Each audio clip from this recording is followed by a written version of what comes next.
Hey guys, welcome to the channel. I'm super stoked today, really excited to show off a brand new line of amplifiers from Moegneto Audio. I've had the opportunity to work with some really smart folks and leverage kind of my engineering background and work with a lot of good buddies of mine in the industry to kind of bring this product line to the market. This is kind of the first time we're going outside of the Central Texas, South Texas area. We've been dealing quite a bit of these locally. They've been super popular. And I think it's the opportunity now to go ahead and expand and kind of take it a little bit more mainstream. But I want to take this opportunity to review one of our first amplifiers. This is a Moegneto Audio MA8000.1D. It's the 8,000 watts RMS monoblock amplifier, Class D topology. So without further ado, let's get to it. This is a big boy amplifier is what I would say. So opening it up, first thing you get is obviously Moegneto Audio stickers, well packaged. You've got it completely sealed with the plastic to ensure no FOD. And so let's just go ahead and take it out. Definitely heavy. Here you go with your basics. So you've got your bass remote knob, you've got your manual already built in here. Again, pretty well packaged, pretty beefy. You can see that it is also packed in plastic, which is packaging 101. And you've got your silica gel to absorb any moisture during transportation. So let me go ahead and get this stuff out of the way and let's get to the meat and potatoes of this baby here. Definitely a beautiful amplifier. I really like just its sleek design. Get this out of the way as well, and let's go ahead and get out of the bag. So this is a single channel monoblock Class D amplifier. Again, the objective is really to drive subwoofers, though you do have the options of going at various frequencies and potentially going to high range. Not recommended for full range, to be honest with you, really more for subwoofer driving. Just because of the power capability. But then again, there's some folks who like to play around and mess with their various configurations. So let's go ahead and take it out. Look at this beautiful piece of art here. So here it is. Pretty sleek, pretty designed. So we've got an entire aluminum chassis and body. We've been able to work with the manufacturer to really make some cool improvements on regards to these amplifiers. But let's start off with the basics. Let's look at dimensions here. So we'll start looking at maximum end-to-end without feet. And you are looking at a little bit 15 inches, 15.25 inches as far as overall length.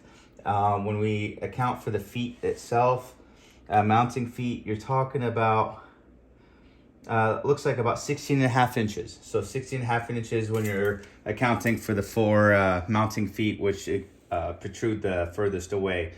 As far as overall width, let's get this over here. Maximum width is slightly less than 8.5 inches. So 8.5 inches width, and then overall height, we're looking at less than 3 inches. So pretty impressive for overall the dimensions and again, the power capability. Let's look overall, a little closer look. Again, it's pretty heavy and we'll go ahead and get the weight of it on here as well. So you're definitely getting your money's worth.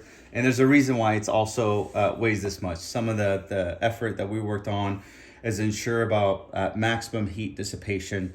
As you've seen many of my videos, whether it's subwoofers or amplifiers, and really most of electronics, one of the biggest killers of all electronics is heat.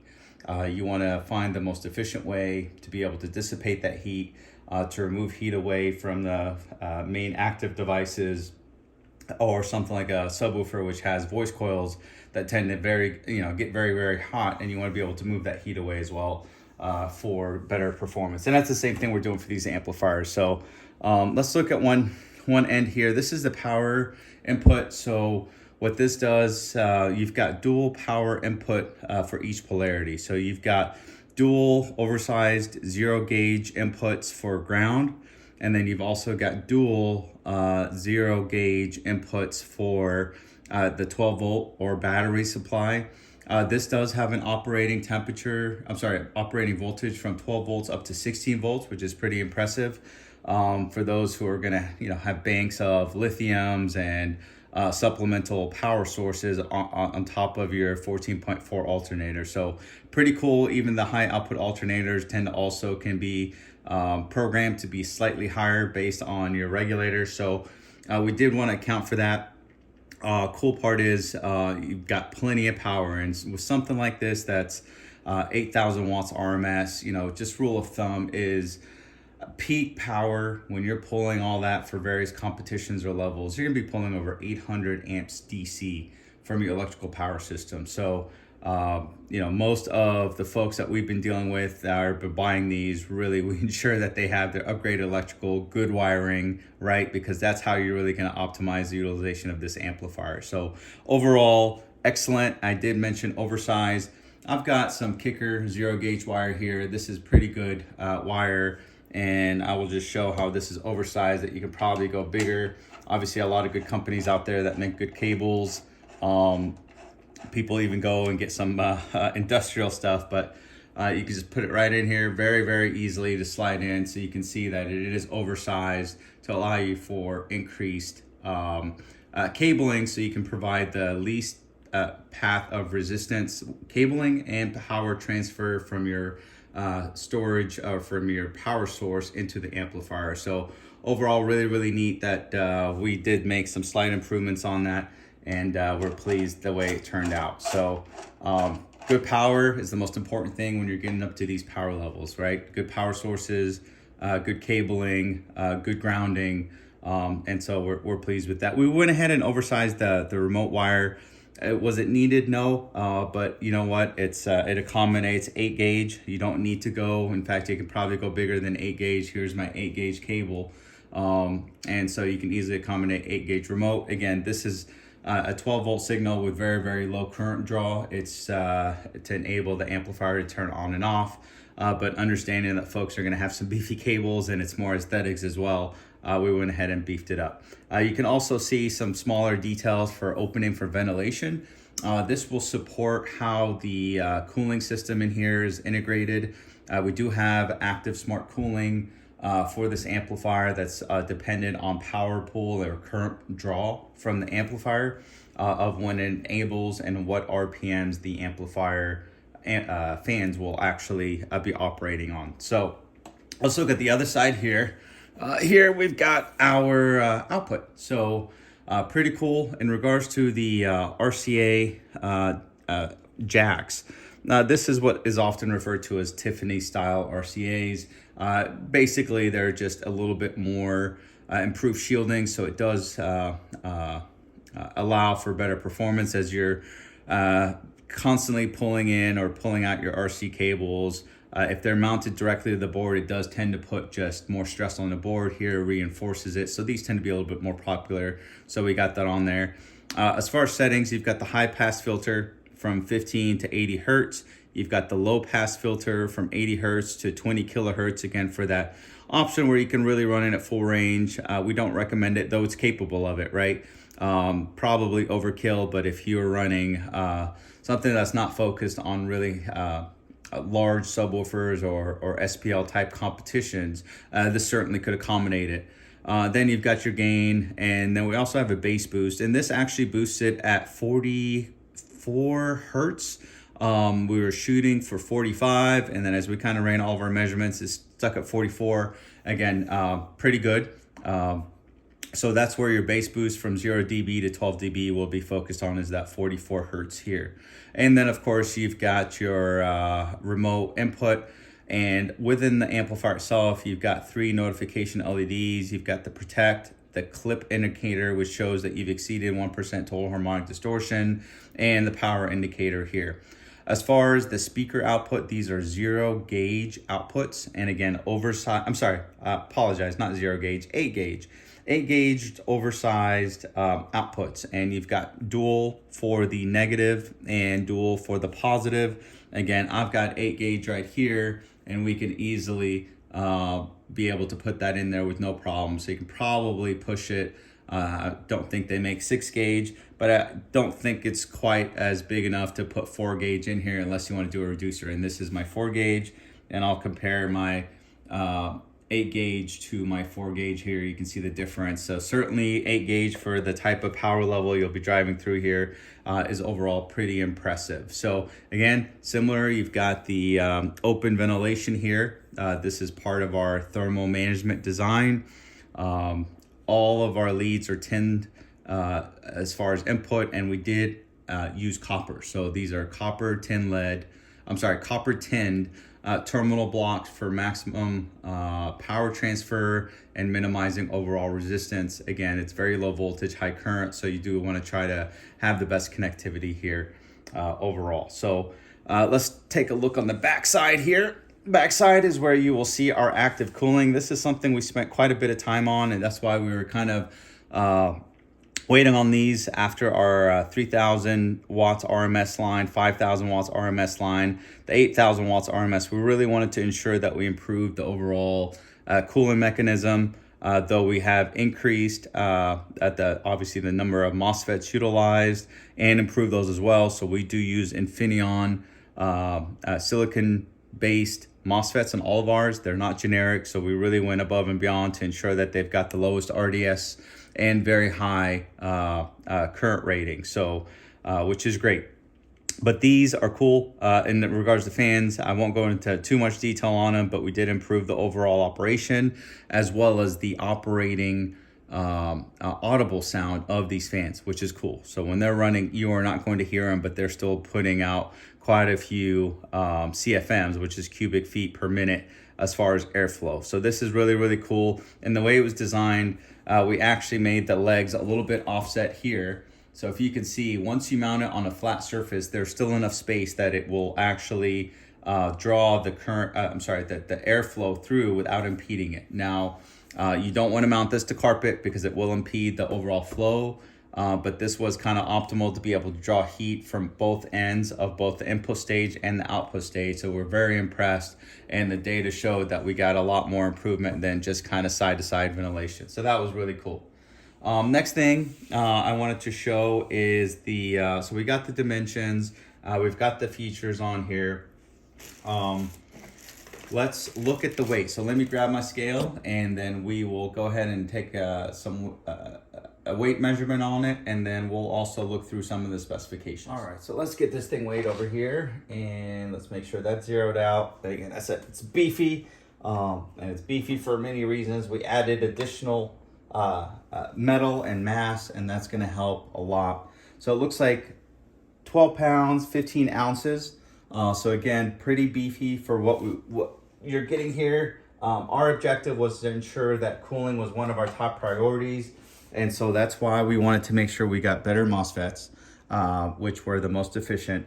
We did improve. This is all aluminum heatsink, which is excellent because it's an excellent thermal conductor versus steel.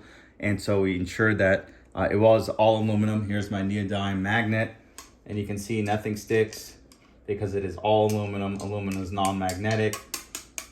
So that was very, very important. Again, I also mentioned on the fans themselves, so the active cooling, and we also improved the thermal medium. The thermal medium is the medium that attaches the MOSFETs over to the heatsink. Instead of using a traditional grease, which you'd be surprised how many of the big guys use it because it's cheap. We went ahead and went with a silver-based epoxy that is a thermal medium that has got superior thermal conductivity that allows better heat removal. And so that was a big objective, again, focusing on heat, because if you remove the heat, you get better performance, and we've succeeded on that based on the tests we've got. So overall, I mentioned earlier that operating voltage is not 12 volts to 16 volts, it's 9 volts up to 16 volts. So that way, even when you have the car turned off, you're still operating. Of course, that's also gonna be based on how much current you can pull. So Class D topology, operating voltage is 9 volts to 16 volts on the input. So at 4 ohms, this is rated conservatively at 2300 watts RMS. At 2 ohms is 4200 watts RMS. And at 1 ohm, it's technically 7800 watts RMS due to the 1% total harmonic distortion. And so that's what would be considered the clean power. If you were to exceed the 1% THD, which is again for competition levels, you get a whopping 8,400 watts RMS, which is amazing. And that's not just peak transient that you would see on these various dynos, which is actually more than 8,400 watts. It's continuous RMS power. It's 8,400 watts RMS, which is amazing. But again, that's why we're pretty not strict, but we ensure that those who are buying it really have the upgraded electrical system, and they usually are very knowledgeable with car audio. So they usually have the high output alternator, multiple batteries, they've got multiple zero gauge runs, and the guys that just know their stuff, and gals actually, because we've had a couple excellent clients who are just some of the coolest girls we have been able to work with, and that compete in competitions as well. So again, we focused a lot on optimizing this. The overall technology is not anything different. You will see that this amplifier, its internal guts are manufactured by a lot of different folks with different price points. And so that's where the Moegneto line really sets itself apart from everybody else. We are bringing you high quality products at a very competitively low price. That allows anyone to have access to this type of power levels, right? We want to ensure that we spread the knowledge of car audio and good equipment without having to pay an arm and a leg. So won't mention any of the other companies that sell these for double or triple by just simply changing out their logo, and not actually even paying for the R&D that we went in by changing up the slight modifications on thermal improvement.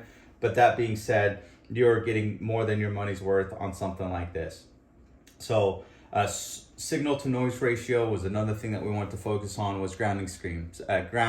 So that's obviously a big thing that I'm very familiar with my daily job. And so we did work with the manufacturer to optimize our grounding within this amplifier. And so I will kind of keep that to ourselves for now, because it does overall help signal to noise ratio. It does help our overall performance and response. And so we're very, very pleased with the outcomes of the data we've been able to receive on this. But overall, excellent line of amplifiers. The 8K is definitely a beast. And so if you are interested in it, it will be available on our website or through our Facebook page or our Instagram page. So feel free to look up Moegneto Audio on any of those three platforms, and you should be able to find it. Again, the models, the Moegneto Audio 8000.1D, so MA8000.1D, 8000 RMS into 1 ohm loads, very solid amplifier, just excellent design quality, very sleek as you can see here, and just overall one of the best budget amplifiers that you can probably get for your money. So thank you again. I hope this review was helpful. If you have any questions, please reach out to me. My email will be in the comments. We'd be glad to help you out with any questions you may have. Thanks, guys. If you like, hit that like button, subscribe, and share with your friends. Thank you very much.